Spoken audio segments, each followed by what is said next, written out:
I'm Amanda, 32, and my whole life changed at my father's retirement dinner last spring. The banquet hall glittered with success as my father Richard raised his crystal glass. "My real children are the ones who made me proud," he announced to applause. Then his cold eyes found mine across the room. "You can leave," he said, loud enough for everyone to hear. Humiliation burned through me as I stood shakily. But then my husband Scott stood too. What happened next redefined family for me forever. Before I continue this story, let me know where you're watching from and hit that subscribe button. The moment my husband stood up that night changed everything, and I promise you'll want to hear how this ends. I grew up in Brookline, an affluent Boston suburb where success wasn't celebrated but expected. Our colonial-style home with its manicured lawn looked picture-perfect from the outside. Inside was a different story. My father, Richard Harrington, wasn't just a banking executive. He was a man who measured love in achievements and disappointments. My mother, Elaine, was beautiful, quiet, and ultimately powerless against my father's domineering presence.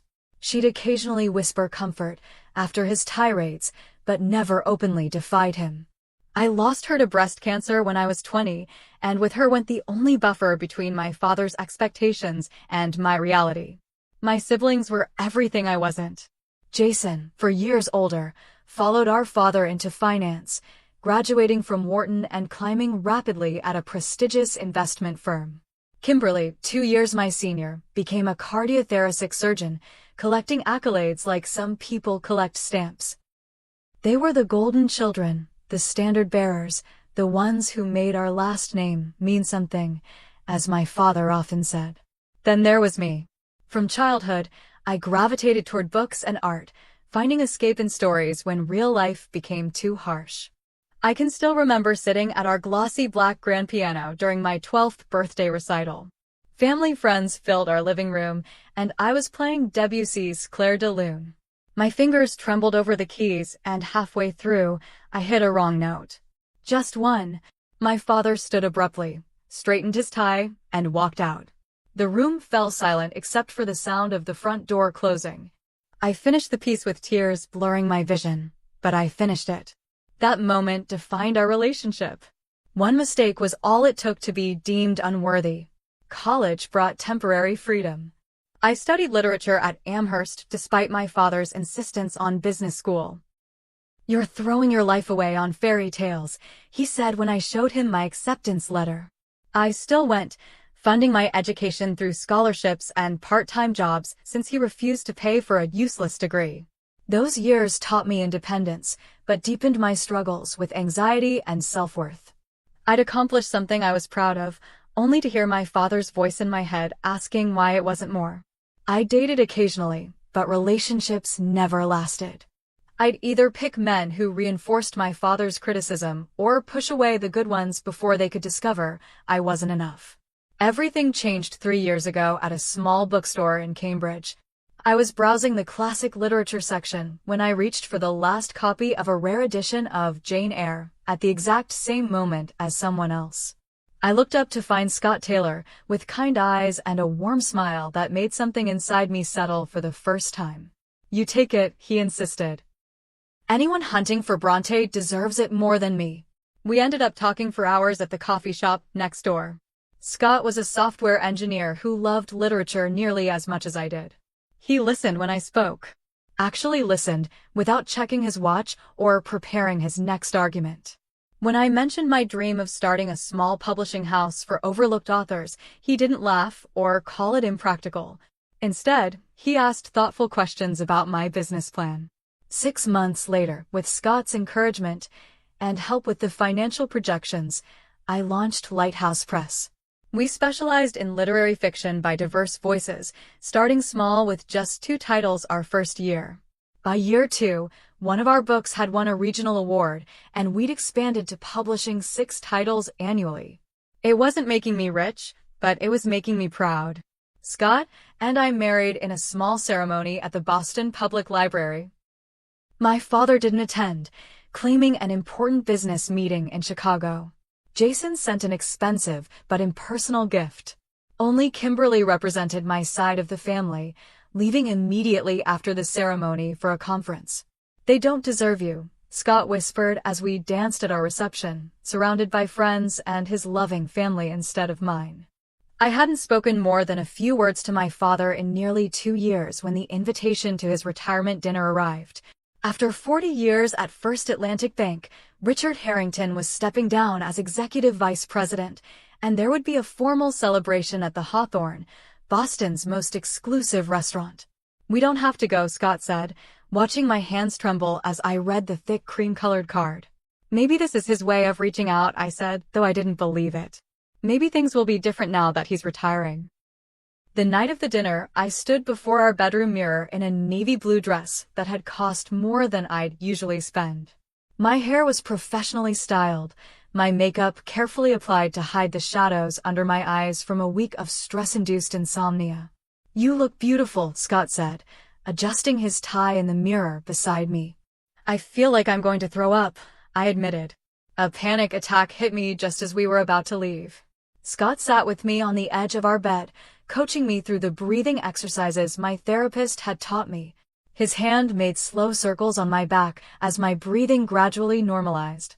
"We can still cancel," he reminded me.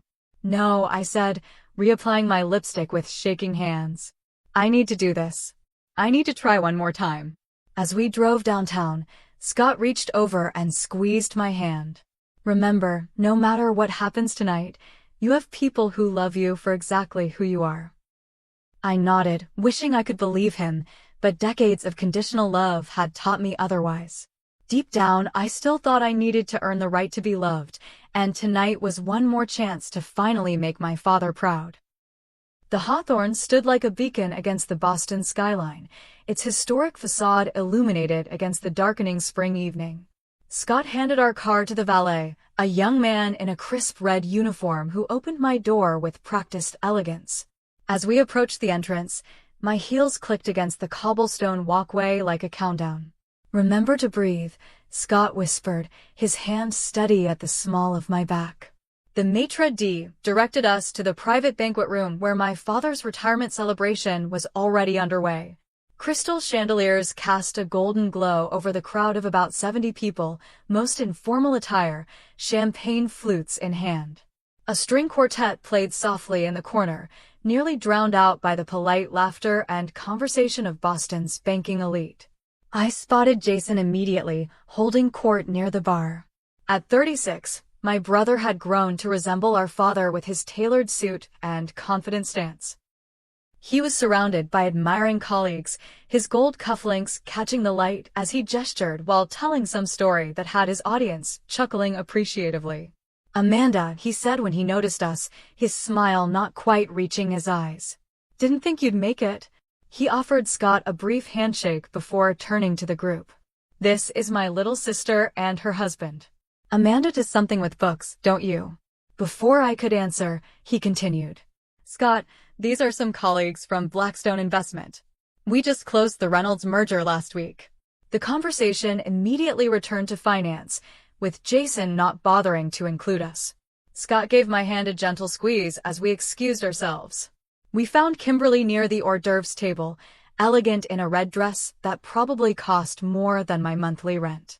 She was showing off an enormous diamond engagement ring to 2 women I didn't recognize. "June wedding at the plaza," she was saying. Thomas wanted Tuscany, but I told him the humidity would be terrible for photos. She spotted me and paused briefly.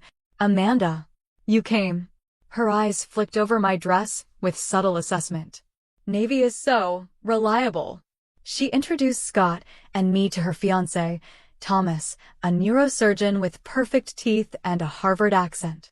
The conversation revolved around their upcoming wedding and recent medical conference in Switzerland before Kimberly excused herself to greet more important guests.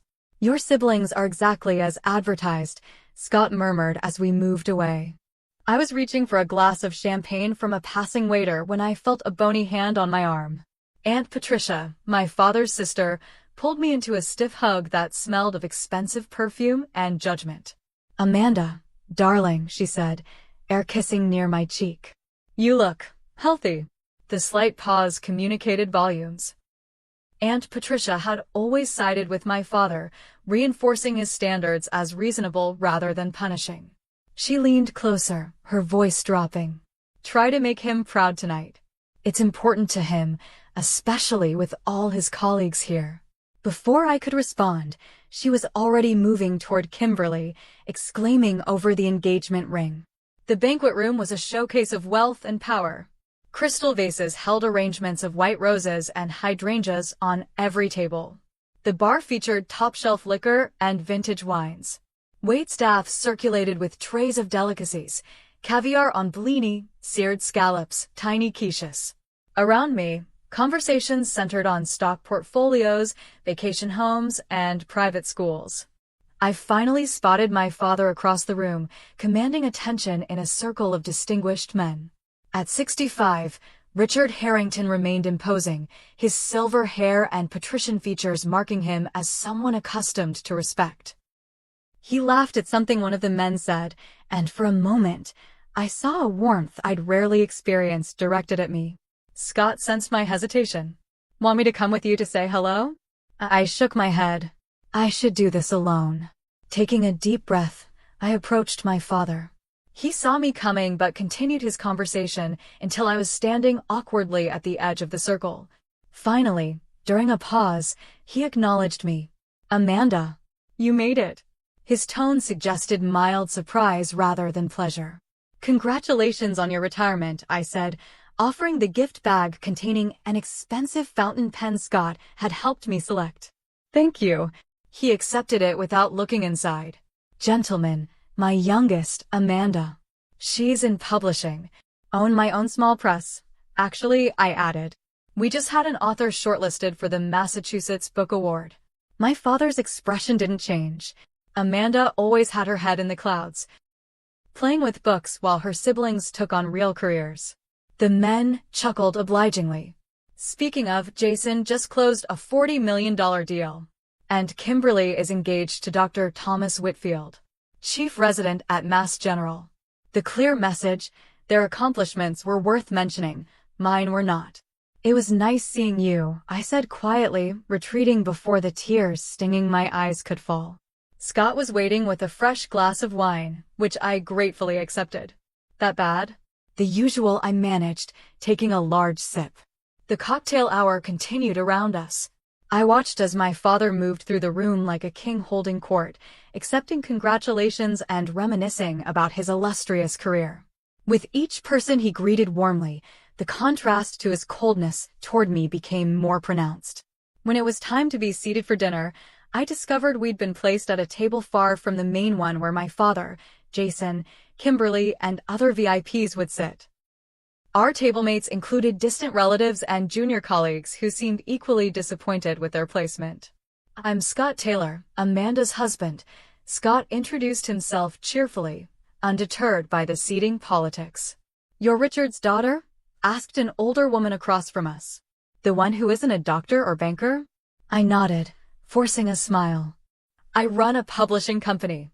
How nice, she said with the same tone one might use to address a child's crayon drawing. A hobby business. Throughout the three-course meal, I watched my father at the center table, laughing and engaged with those around him. Occasionally he'd place a proud hand on Jason's shoulder or beam at something Kimberly said. It was a side of him I'd seen directed at my siblings, but never at me. Scott squeezed my hand under the table periodically, his silent support the only thing keeping me from walking out. The lamb was perfectly cooked, the wine exceptional, but everything tasted like ash in my mouth. After dessert was served, the formal speeches began. The bank's CEO spoke about my father's contributions, his vision, his leadership. A longtime colleague shared humorous anecdotes about their early days in finance. Jason gave a polished speech about our father's professional legacy, managing to make it primarily about himself in the process. And then it was my father's turn. The room quieted as Richard Harrington rose and approached the microphone, commanding the space with practiced ease. My heart beat faster, hoping against hope that this moment, this public reflection on his life and career, might include some small acknowledgement of me. Thank you all for coming tonight, my father began, his voice carrying effortlessly through the banquet hall. Looking around this room, I see not just colleagues, but friends who have been part of a journey spanning 4 decades at First Atlantic Bank. He spoke eloquently about the changes he'd witnessed in the banking industry, about challenges overcome and successes achieved. He thanked mentors who had guided him and acknowledged those he had mentored in turn. The crowd was rapt, including me. This reflective, almost warm version of Richard Harrington was unfamiliar. None of this would have been possible, he continued, his voice dropping slightly, without the support of my late wife, Elaine. My breath caught. He rarely mentioned my mother since her death. Elaine understood the sacrifices necessary for success, he said, a slight crack in his voice. She was my foundation during the difficult early years, and I only wish she could be here tonight to see what her support helped build. I felt tears forming. This was the most emotion I'd seen from my father in years. Perhaps retirement had softened him, opened something long closed within him. Around me, people dabbed at their eyes. Scott's hand found mine under the table. My father cleared his throat, composure returning. But a man's true legacy isn't measured in dollars or deals. It's measured in what he leaves behind, in who carries forward his values and vision. My heart lifted. Was this the moment he'd finally see me? Acknowledge my different but valid path? I've been blessed in that regard, he continued, gesturing toward the main table. Jason has exceeded every expectation, becoming not just an investment banker, but a true financial innovator. The Reynolds merger alone would be career-defining for most, but for him, it's just another achievement in a portfolio of excellence. Jason nodded, accepting the praise as his due. And Kimberly, my father's voice swelled with pride, saving lives daily as one of Boston's premier surgeons. Just last month, performing a groundbreaking procedure featured in medical journals. Intelligence, discipline, precision. Everything I tried to instill. Kimberly smiled demurely, her engagement ring catching the light as she touched her perfectly styled hair. My father raised his glass higher. So tonight, as I close one chapter of my life, I look with satisfaction at what matters most. My real children are the ones who made me proud. The room burst into applause. People turned to smile at Jason and Kimberly, who accepted the attention with practiced grace. I sat frozen, the words hitting me like physical blows. My real children. As if I wasn't his child at all. As if I didn't exist, or shouldn't. But worse was coming. As the applause died down, my father's gaze swept the room and landed directly on me. The temperature seemed to drop as our eyes met across the distance. You can leave, he said, his voice perfectly audible in the now quiet room. At first, some guests looked confused, not understanding who he was addressing. Then heads began to turn toward me. Murmurs rippled through the crowd as realization dawned. My father had just publicly disowned me. My chest constricted painfully. The elegant room blurred around the edges, my vision tunneling. Blood rushed in my ears, drowning out everything except my father's cold stare and those 3 devastating words. Across the room, Aunt Patricia's hand covered her mouth, her eyes wide with shock. Apparently, even she hadn't expected this level of cruelty. Kimberly studied her manicure, refusing to look up. Jason wore a slight smirk, as if our father had delivered a particularly clever punchline. The silence stretched, becoming unbearable. Dozens of eyes bored into me, witnessing my humiliation. My legs felt leaden as I slowly pushed back my chair and stood on trembling limbs. The scrape of the chair against the floor sounded abnormally loud in the hushed room. Shame burned through me like acid. This wasn't just another private disappointment. This was public rejection, a declaration that I was unworthy of even being present. I'd spent my life trying to earn my father's approval, and in one moment, he'd made it clear that I never would. I gripped the edge of the table, steadying myself, desperately fighting the urge to run or burst into tears. I wouldn't give him the satisfaction of breaking down. If I had to leave, I would do so with whatever dignity I could muster. Then came the sound that changed everything, the scrape of another chair beside me. Scott stood, his movement deliberate and unhurried. His face, when I glanced at him through my haze of humiliation, showed not embarrassment, but quiet fury. A confused murmur spread through the room. My father's expression darkened, his jaw tightening at this unexpected development. He hadn't anticipated resistance to his decree, certainly not from my husband, whom he'd always viewed as an irrelevant addition to an already disappointing branch of the family tree. "Sit down," my father commanded, addressing Scott directly for perhaps the first time that evening. "This doesn't concern you." But Scott didn't sit. Instead, he straightened to his full height, his shoulders back, his gaze locked with my father's across the room. The tension was palpable, electric. No one moved. No one spoke. And then Scott did something that would forever divide my life into before and after. Scott reached for his water glass and spoon with deliberate calm. The soft ping of metal against crystal cut through the uncomfortable silence, drawing every eye in the room. The universal signal for attention before a toast. My father's face flushed with anger at this breach of protocol. This was his night, his moment, his carefully orchestrated display of power. Scott had just challenged that in the most civilized yet unmistakable way. "What do you think you're doing?" my father demanded, but his voice had lost some of its authority. Scott ignored him, waiting until the room was completely silent, every guest frozen in anticipation of this unexpected turn. His hand was steady as he set down the spoon, his expression composed but determined. I'd never seen this side of him before, this quiet, immovable strength. "I'd like to make a toast," Scott began, his voice clear and carrying, "to the woman Richard Harrington failed to see." Gasps rippled through the crowd. My heart hammered against my ribs. Beside me, an elderly woman whispered, "Oh my goodness," to her companion. For those who don't know me, I'm Scott Taylor, Amanda's husband. And since Richard has shared his perspective tonight, I'd like to share the truth about the daughter he just told to leave. My father stepped forward. "That's enough. Security will escort you out." "By all means," Scott replied evenly.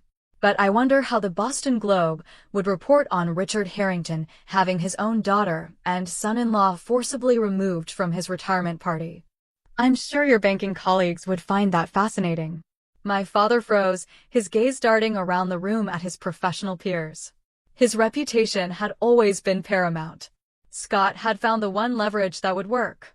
3 years ago, Scott continued, Amanda founded Lighthouse Press with her own savings and a small business loan that she qualified for without any family connections. Last year, they published Salt and Stone, which was not only shortlisted for the Massachusetts Book Award, but was just optioned for a film adaptation. Murmurs of interest swept through the crowd. This was news even to me. Scott must have received the call today and been waiting to surprise me.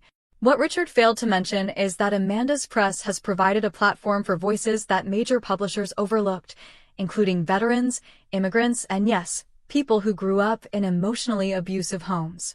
Scott's gaze never wavered from my father. Their literacy program has put books in the hands of over 3,000 underprivileged children in Boston's poorest neighborhoods. I felt a surreal detachment, as if watching a scene in a movie rather than my own life unfolding. Scott was publicly defending me, cataloging achievements my father had dismissed or never bothered to learn about. While Jason was crushing it on Wall Street and Kimberly was advancing her medical career, it was Amanda who took a leave of absence from college to care for her mother during cancer treatment. Amanda who sat by Elaine's hospital bed reading her favorite poems when she was too weak to hold a book herself. My throat tightened at the memory. Those quiet hours with my mother had been sacred, painful, precious. What Richard doesn't know, Scott continued, his voice taking on an edge, is that the down payment for Jason's first New York apartment came from Amanda's college fund. She gave it to him when his credit was destroyed after that gambling problem he worked so hard to hide from Daddy. Jason's face drained of color. That had been our secret, a rare moment of real connection between siblings when he'd come to me desperate and ashamed. I'd helped him because despite everything, he was my brother. I never expected anything in return, certainly not for him to defend me against our father. For 32 years, Richard, you've told Amanda she wasn't enough. Too sensitive, too artistic, too different from the path you prescribed. You've withheld affection, weaponized your approval, and tonight, You've attempted to humiliate her in front of everyone who matters to you. Scott looked around the room, addressing the guests directly now. But here's what you should know about family. Real family doesn't require performance reviews. Real family doesn't measure love and achievements. Real family sees you, supports you, and stands with you even when it's difficult. Especially when it's difficult. My father found his voice. You have no right to speak this way in front of my colleagues and friends. You don't know anything about our family. I know enough, Scott replied. I know that a man who publicly rejects his daughter at his retirement dinner isn't celebrating a legacy. He's revealing its bankruptcy.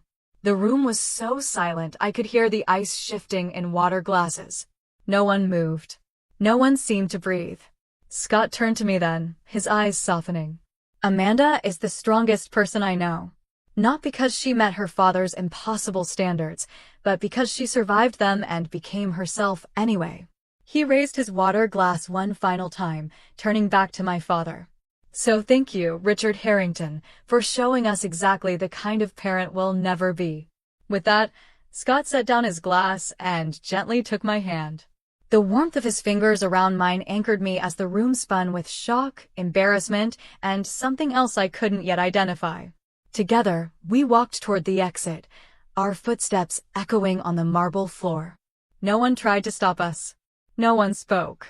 The collective breath-holding of 70 stunned guests created a silence so complete it seemed to have physical weight. As we neared the doors, my father found his voice again. If you walk out now, don't ever come back, he shouted, desperation creeping into his anger. You're cut off. Do you understand? Both of you. We didn't slow, didn't turn. Scott's hand remained steady in mine. As we passed the last table before the exit, an elderly man I recognized as one of my father's longest-serving colleagues caught my eye. Almost imperceptibly, he nodded, a small gesture of respect or perhaps solidarity. It was the first time anyone from my father's world had acknowledged me as something other than a disappointment. The doors closed behind us, muffling the explosion of conversation that erupted in our wake. The valet, having overheard the commotion, avoided eye contact as he hurried to retrieve our car. The night air hit my flushed face like a blessing, cool and clean after the suffocating tension of the banquet hall. Scott opened the car door for me, then walked around to the driver's side. Neither of us spoke until we had pulled away from the Hawthorne, the elegant facade receding in the rearview mirror like the setting of a particularly vivid nightmare. Are you okay? Scott finally asked, his voice gentle in the darkness of the car. I wasn't. I was shattered, humiliated, and strangely, impossibly relieved.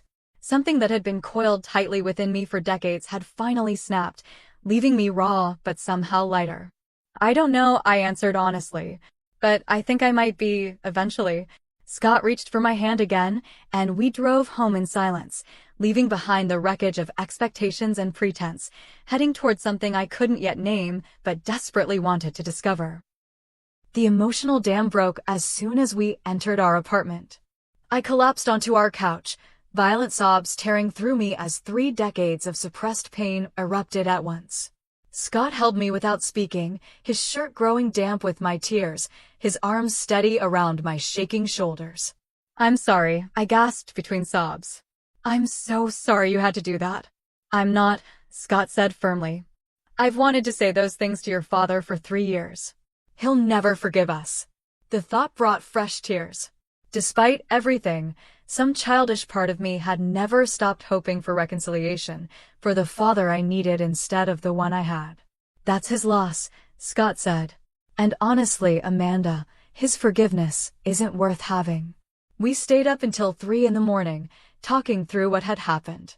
The initial shock gave way to a complex mix of emotions.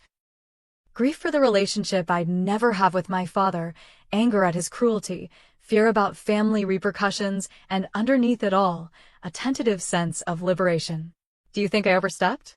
Scott asked as we finally prepared for bed, the first hint of uncertainty in his voice.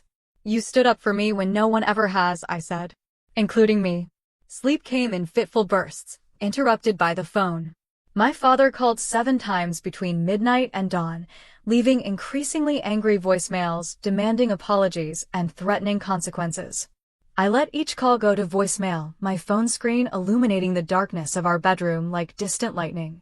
Morning brought a text from Kimberly. "You've always had to make everything about you. Dad's retirement was supposed to be his night. You and Scott ruined everything, as usual." I stared at the message, realizing how differently we viewed the same event. In her reality, I was the villain who had stolen our father's spotlight, not the victim of his public rejection. The twist came at 10:17 a.m. when Jason called. I almost didn't answer, expecting more accusations, but something made me pick up. "That was quite a show last night," he said, his tone unreadable. "I didn't plan it," I replied stiffly. A pause. "I know." Another pause. "Is it true what Scott said? About the apartment money?" "Yes. Why didn't you ever throw that in my face? All these years, even when I was less than supportive." "Because that's not why I helped you," I said simply. The silence stretched between us. Finally, Jason spoke again, his voice different somehow. Smaller. "I never thanked you properly for that. And I should have. It doesn't matter now. Maybe it does." He cleared his throat. "Listen, what Dad did last night, it wasn't right. I've never seen him like that." It wasn't an apology, but it was the closest thing to solidarity Jason had offered in years. After we hung up, I sat staring at the phone, unsure what to make of the shift. At work that Monday, my boss Marion took one look at my face and ushered me into her office. "You look like you've been through a war," she said, pouring me coffee. "What happened?" I gave her the condensed version. Her response was immediate. "Take the week off. We'll manage the Hopkins manuscript without you." "I can't just stop working because of family drama," I protested. "Amanda," she said gently, "if you'd broken your leg, you'd take time off to heal. Your father broke something inside you. That deserves the same consideration." I reluctantly agreed to 3 days, spending them alternating between crying jags and numb television binging. Scott worked from home, keeping me company while respecting my need to process. The outside world continued, oblivious to my internal earthquake. On Thursday, the doorbell rang. I opened it to find Aunt Patricia, clutching a large manila envelope and looking uncharacteristically uncertain. "May I come in?" she asked. I hesitated, then stepped aside. She perched awkwardly on our couch, refusing coffee or tea. "What my brother did was unforgivable," she said without preamble. I should have said something that night, and I didn't. I've been enabling Richard's behavior for years, telling myself it was just his way. She handed me the envelope. Inside were old family photographs I'd never seen, my mother pregnant with me, looking radiant, toddler me on my father's shoulders, both of us laughing, a family vacation where my father was teaching me to fish, his expression patient and kind. "He wasn't always like this," Aunt Patricia said softly. "After your mother got sick the first time, something changed in Richard. He became obsessed with control, with measurable success. It was as if by perfectly organizing his world, he could keep tragedy at bay." I studied the photos, these glimpses of a father I didn't recognize. "That doesn't excuse what he's done." "No," she agreed. "It doesn't. But I thought you should know there was a time when he loved you unreservedly. That capacity exists in him, buried under years of fear and bitterness." After she left, I placed the photos in my desk drawer, unable to look at them longer, but unwilling to throw them away. The family implosion generated ripples through our extended family network. Cousins I rarely spoke with texted for details. My father's sister-in-law called to say she'd always thought Richard was too hard on you. The family mythology was being rewritten in real time, with longtime power dynamics suddenly up for re-examination. 5 days after the dinner, my father's name on my caller ID triggered a panic attack, so severe that Scott had to talk me through breathing exercises for 20 minutes. That night, he researched therapists specializing in family trauma and emotional abuse. "You need professional support," he said, showing me a short list he'd compiled. "This is beyond what I can help you process." I selected Dr. Eleanor Waters, a woman whose kind eyes and no-nonsense expression in her professional photo somehow inspired trust. My first appointment was scheduled for the following Tuesday. What if this breaks me completely? I asked Scott the night before. What if I discover I'm even more damaged than I thought? You're not damaged, Amanda. You're hurt. There's a difference. He pulled me close. And sometimes things need to break open before they can heal properly. A week after the retirement dinner disaster, my father appeared unannounced at our apartment building. The doorman called up, asking if we wanted to receive Richard Harrington. My hand shook as I held the intercom. It's your call, Scott said. We can refuse. No, I decided. Let's end this. My father looked smaller somehow as he entered our apartment, his commanding presence diminished outside his usual power settings. His eyes darted around our modest, but comfortable home with thinly veiled judgment. I've come to clear the air, he announced without greeting. That scene at my retirement was unacceptable. You told me to leave in front of everyone, I reminded him, my voice steadier than I expected. What did you think would happen? I expected you to respect my wishes. Instead, your husband created a spectacle that undermined my entire career celebration. Scott, who had promised to let me handle this confrontation, remained silent beside me, his presence reassuring. Did you come here to apologize? I asked. My father looked genuinely confused. Apologize? For what? For being honest about my disappointment? I've given you every opportunity to make something of yourself, and you've rejected them all. In that moment, I saw with perfect clarity what Scott had been telling me for years. My father was incapable of seeing me as I actually was. He could only see the ways I failed to be who he wanted. I think you should go, I said quietly. I'm not finished, he snapped. I came to tell you that I've spoken with my attorney. If you and Scott don't make a public apology to me, you'll both be removed from my will. Is that clear? The old Amanda would have crumbled, would have agreed to anything to regain his approval. But standing in my own home, with my husband beside me and the life we'd built together surrounding us, I found a strength I hadn't known I possessed. We don't want your money, I said. We never did. What we wanted was your love, your acceptance. But I'm done trying to earn something that should have been freely given. My father's face hardened. You'll regret this. When you're struggling to pay bills with your little book hobby, you'll wish you'd shown more respect. I respect myself now, I said. That's enough. He stormed out, slamming our door hard enough to rattle the pictures on the wall. One fell, the frame cracking as it hit the floor. It was a photo from our wedding day, Scott and I laughing as we fed each other cake. I knelt to pick it up, carefully removing the broken glass. Symbolic, I murmured. What is? Scott asked. The only thing that broke was the frame. We're still intact. He helped me clean up the shards, neither of us speaking of my father again that night. Instead, we ordered takeout, opened wine, and discussed whether Portland might be a good place for a fresh start. The idea of moving, of creating physical distance to match the emotional reality, felt increasingly right. As I fell asleep that night, I realized I hadn't apologized for anything all day. It was a small victory, but significant for someone who had spent her life saying sorry for existing. Tell me about your father, Dr. Eleanor Waters said during our first therapy session. For the next 50 minutes, words poured out of me, stories I'd never fully articulated even to Scott. Dr. Waters listened without judgment, occasionally jotting notes. At the end of the session, she looked at me thoughtfully.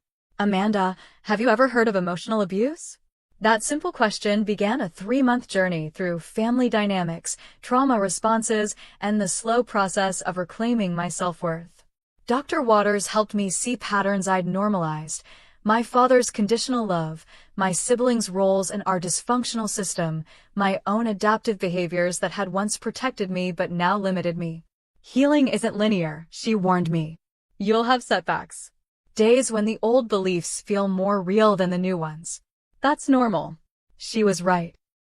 There were mornings I woke up convinced I was fundamentally flawed, afternoons when criticism from a client sent me spiraling into self-doubt, evenings when I checked my phone hoping for a message from my father despite everything. The panic attacks continued, sometimes triggered by specific reminders of my father, sometimes appearing without obvious cause. After particularly severe episodes, Dr. Waters suggested medication might help. It doesn't have to be forever, she explained. Think of it as a tool while your nervous system learns new patterns. The low-dose anti-anxiety medication made a noticeable difference within weeks.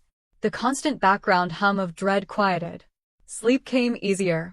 I found myself laughing more freely with Scott, engaging more confidently at work.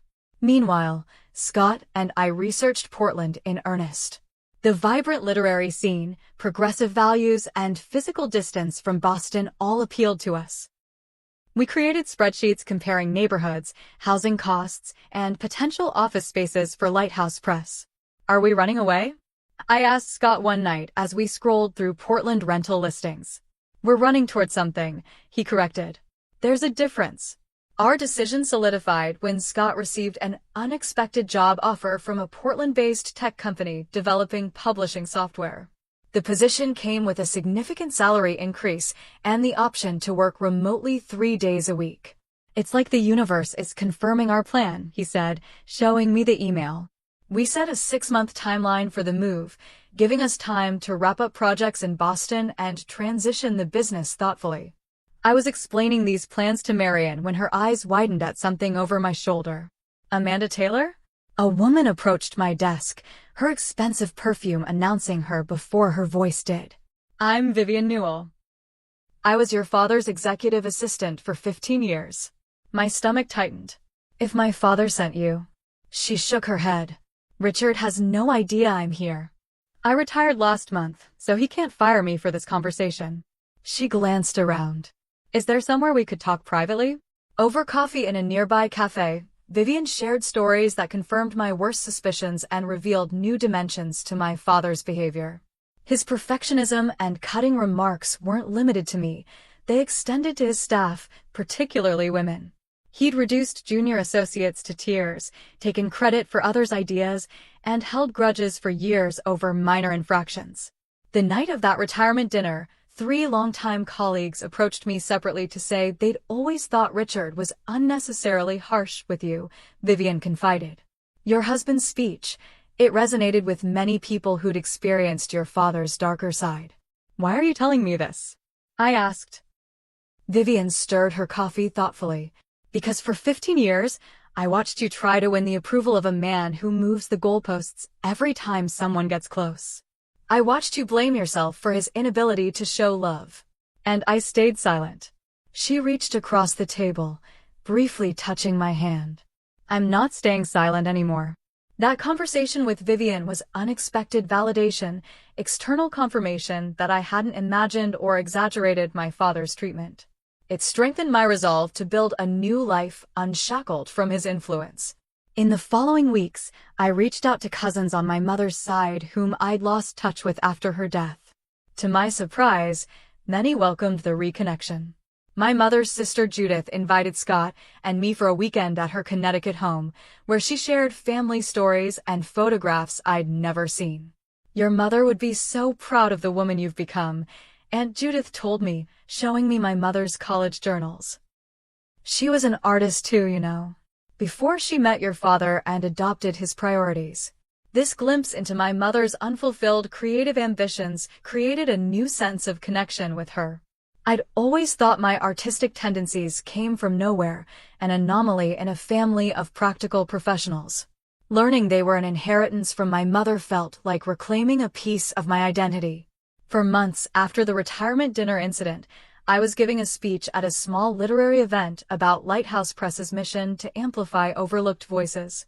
Halfway through, I realized I was speaking confidently without the constant internal editing and self-doubt that had previously accompanied any public appearance. You were magnificent, Scott said afterward as we celebrated with a group of authors and industry colleagues. I didn't picture my father's disapproving face once, I marveled. Not even when I stumbled over that author's name. It was a breakthrough, Dr. Waters acknowledged in our next session. You're internalizing a new voice, she observed. Your own voice of self-acceptance is becoming louder than his voice of criticism. Our Portland plans progressed. A house-hunting trip yielded a charming craftsman with a converted garage perfect for a small office. We put a deposit down, the commitment to our fresh start now concrete. Back in Boston, I expanded Lighthouse Press's mission, creating a special imprint for memoirs focused on family reconciliation and healing from emotional abuse. The project felt both professionally exciting and personally meaningful, a way to transform my pain into purpose. My relationship with Jason continued its tentative thaw. He called occasionally, our conversations gradually becoming less superficial. During one such call, he confessed that he'd started therapy himself. That night at Dad's retirement, it forced me to look at some things I'd been avoiding, he admitted. Like how I've spent my entire adult life chasing Dad's approval and how exhausting that is. Kimberly remained firmly in my father's camp, sending a formal wedding invitation addressed only to Scott with a post-it note reading, "No drama, please." We declined with an equally formal response card and a generous gift from their registry. 6 months after the retirement dinner, Scott and I were discussing starting a family, a conversation I'd always avoided, fearing I'd inherited my father's capacity for emotional damage. "What if I'm like him?" I whispered, naming my deepest fear. "What if I don't know how to love a child unconditionally?" "The fact that you're asking that question means you won't be like him," Scott said. "You're aware of the patterns. You're doing the work to heal them." That night, I had a breakthrough therapy session where I finally expressed my rage toward my father without tempering it with understanding or excuses. Dr. Waters encouraged me to write him a letter I'd never send, pouring out decades of hurt and anger. "I hate what you did to me," I wrote, my pen pressing so hard it tore the paper in places. "I hate that you made me believe I was fundamentally flawed. I hate that even now, part of me still craves your approval." The release was cathartic. Afterward, I realized it had been weeks since I'd thought about my father daily. His power over my emotional state was diminishing, his absence becoming less of a wound and more of a fact. Our last week in Boston, I received an unexpected email from my father's former colleague, the elderly man who had nodded to me as Scott, and I left the retirement dinner. "I'm retiring to Portland myself next month," he wrote. "Richard and I had a falling out recently over his treatment of a young analyst that reminded me of his behavior toward you. If you and Scott are settled by then, perhaps we could meet for coffee." Sometimes chosen family is more important than biological connections. As we packed our belongings into a moving truck, I found the envelope of old photographs Aunt Patricia had given me. Looking at them now produced less pain, as if they depicted characters in a story rather than my actual family. I packed them alongside newer photos, Scott and me hiking in New Hampshire, our literary festival booths surrounded by readers, a dinner party with friends who loved us exactly as we were. On our last night in the empty Boston apartment, Scott found me standing at the window, looking out at the city lights. "Having second thoughts?" he asked, wrapping his arms around me from behind. "No," I said truthfully. "Just saying goodbye to the person I was here. The one who never felt good enough." "She was always good enough," Scott said. "She just couldn't see it yet." As we drove west the next morning, I realized I hadn't checked my phone for messages from my father in over a week. It wasn't a conscious decision, just a natural fading of an old habit that no longer served me. The constant ache of his rejection had transformed into something different, not absence of pain, but presence of self-respect. Portland welcomed us with a week of unseasonable sunshine, as if affirming our decision. As we unpacked boxes in our new home, I came across the cracked wedding picture frame from the night of my father's final visit. I'd kept the frame but replaced the glass. "I think this belongs here," I said, placing it on the mantel of our new living room. A reminder of what we brought with us and what we left behind. Scott smiled, understanding perfectly. "The past made us who we are," he said, "but it doesn't get to decide who we become." 1 year after my father's retirement dinner, I stood in our Portland kitchen cradling a glass of sparkling cider. Through the window, I could see Scott grilling on our back deck, surrounded by our new friends and chosen family. Spring sunshine filtered through cherry blossoms, casting dappled light across our yard. The past year had brought changes I couldn't have imagined that painful night in Boston. Lighthouse Press had flourished in Portland's supportive literary community, winning a Small Business Innovation Award for our community outreach programs. My therapy sessions with Dr. Waters had transitioned from weekly to monthly check-ins. And most significantly, I was 4 months pregnant with our first child. "Need any help?" asked Aunt Patricia, who had flown out for our housewarming party. Her relationship with my father had grown strained after she continued maintaining contact with me, but at 68, she'd finally decided to prioritize her own values over family harmony. "I'm good, thanks," I smiled, handing her a plate of appetizers to carry outside. The doorbell rang as I was arranging a cheese board. I opened it to find Jason, looking travel-rumpled but smiling tentatively. "Sorry I'm late," he said. "Flight from New York was delayed." I hugged him, still getting used to this new, warmer relationship we were building. Over the past year, we'd progressed from awkward phone calls to genuine conversations. He'd visited Portland twice, each time opening up more about his own struggles with our father's expectations. "Come in," I said. "Everyone's out back." "How's Claire?" Jason had recently started dating a kindergarten teacher who seemed to bring out a gentler side of him. "She's good. Wanted to come, but she couldn't get the time off."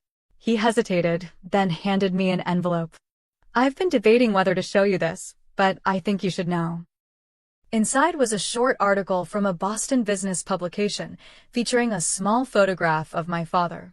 The headline read, "Former First Atlantic EVP Richard Harrington hospitalized after minor stroke."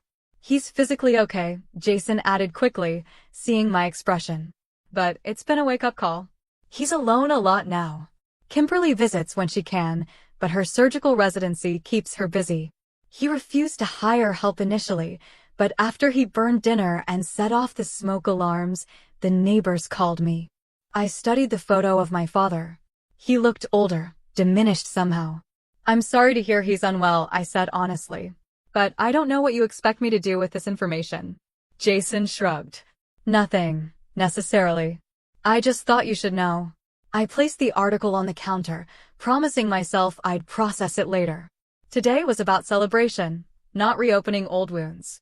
The party flowed around me, a joyful gathering of people who supported us. My colleagues from Lighthouse Press chatted with Scott's tech friends. Aunt Patricia exchanged gardening tips with our next-door neighbor. Jason gradually relaxed, showing uncharacteristic interest in one of our author's discussions about narrative therapy.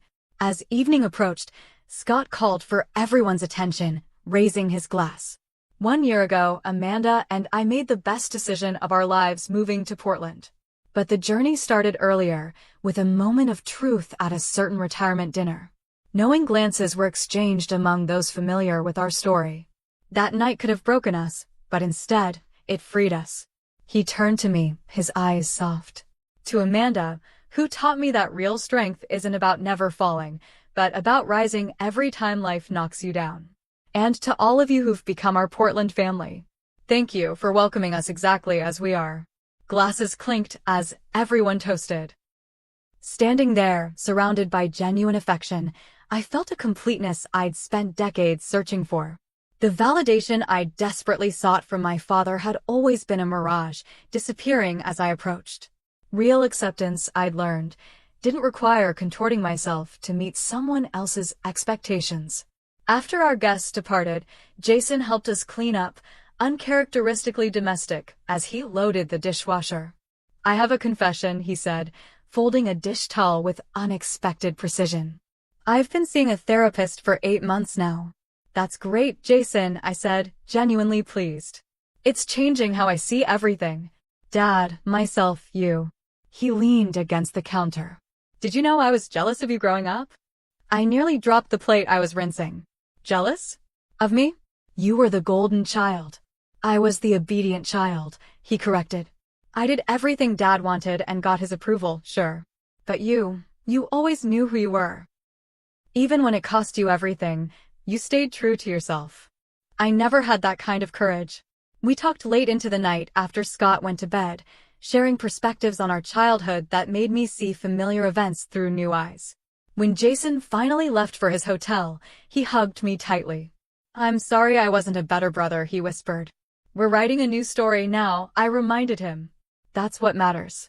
3 days later, while visiting Powell's Books, I received a text from Kimberly, The first direct communication in months. Dad asking for you. Probably nothing. Just thought you should know. I stood frozen among the bookshelves, my hand instinctively moving to my slightly rounded belly. The old Amanda would have dropped everything, rushed back to Boston, desperate for this potential opening. The new Amanda recognized the message for what it was.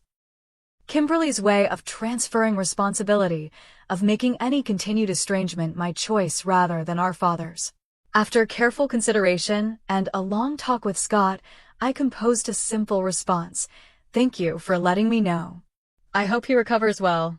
Not a door slammed shut, but not a desperate rush through an open one either.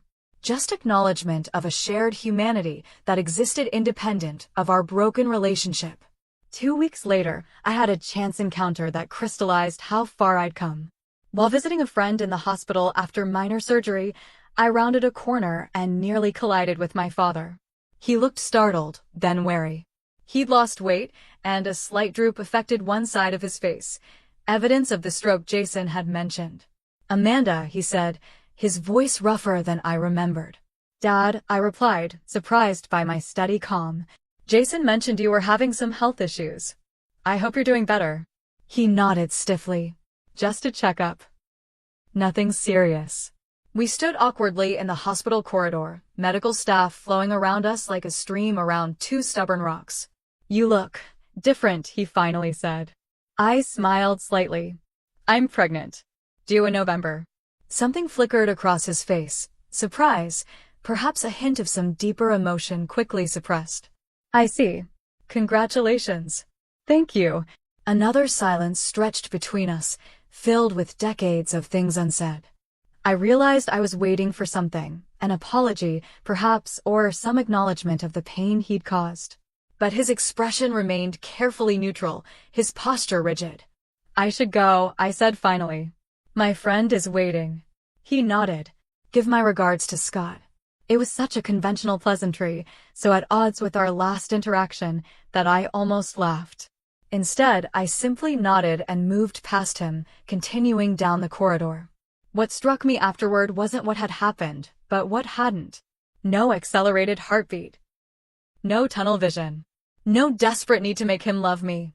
I'd spoken to my father as one adult to another, without the weight of my childhood wounds dictating my responses. The encounter left me contemplative, but not devastated. He'll never change, I told Scott that night. Not fundamentally. Probably not, Scott agreed. Are you okay with that? I considered the question carefully. I think I am. For the first time, I truly understand that his limitations aren't my failure. That autumn, as the Portland trees turned brilliant shades of orange and red, we prepared our home for the baby. Jason visited twice, bringing impractically extravagant gifts for his future niece or nephew. Aunt Patricia sent handmade quilts and regular updates on family news, including the gossip that my father had been seeing a woman from his church, a widow who apparently tolerated his difficult personality. Good for him, I said when I heard, genuinely meaning it. His happiness or unhappiness no longer defined my own. In late November, our daughter Lily Eleanor Taylor was born after 20 hours of labor. Holding her for the first time, I was overwhelmed by a love so fierce and unconditional it brought tears to my eyes. She's perfect, Scott whispered, gently touching her tiny fingers. Looking at our daughter's peaceful face, I made a silent promise. She would grow up knowing she was enough, exactly as she was. Her worth would never be tied to achievements or conformity to someone else's vision. She would be loved for her authentic self, whatever shape that took. Jason flew in to meet his niece the following week, awkwardly cradling her with a mixture of terror and wonder. She has mom's eyes, he observed, touching her cheek gently. I thought so too, I said, glad someone else had noticed the connection to our mother. He hesitated, then added, I told Dad about her. He didn't say much, but he asked to see a picture. I nodded, neither encouraged nor distressed by the information. My father was now a peripheral figure in my story, no longer its defining force. As Christmas approached, we held a small dinner for our chosen family, friends who had become essential to our Portland life, Jason and his now serious girlfriend Claire, and Aunt Patricia. Our home glowed with warmth and laughter. Lily passed from loving arms to loving arms as we shared food and stories. After dinner, as we gathered in the living room with dessert, Scott proposed a toast. To family, he said simply. Not just the one we're born into, but the one we create through love and choice. To family, everyone echoed, glasses raised. Looking around at these people who accepted me completely, who saw my strengths and weaknesses and loved me anyway, I finally understood the lesson of that painful retirement dinner a year and a half ago. What had seemed like an ending, the final rejection by my father, had actually been a beginning. By standing up and walking out with Scott that night, I'd taken the first step toward finding my true home. Lily began to fuss, and I excused myself to nurse her in the quiet of her nursery. Rocking gently in the chair Scott had restored for us, I studied my daughter's perfect face and felt a peace I'd never known before. "You will never have to earn my love," I whispered to her. "It's already yours, completely and forever." In that moment, I realized I had given myself the same gift, unconditional acceptance of who I was, separate from achievement or external validation. The journey hadn't been easy, and there were still difficult days, but I had found my way to a truth that had eluded me for 32 years. I was enough. I had always been enough. The sound of laughter drifted from the living room, and Lily's tiny hand gripped my finger with surprising strength. This was my legacy now, not my father's disappointment, but my daughter's future. Not a path dictated by someone else's values, but one I was creating with each authentic choice. What's your story of finding freedom from toxic family expectations? Have you ever had someone stand up for you when you couldn't stand up for yourself? I'd love to hear your experiences in the comments below. And if this story resonated with you, please subscribe and share it with someone who might need to hear that they too are enough, exactly as they are. Thank you for being part of this journey with me. Remember, sometimes the bravest thing we can do is walk away from what hurts us toward what helps us heal.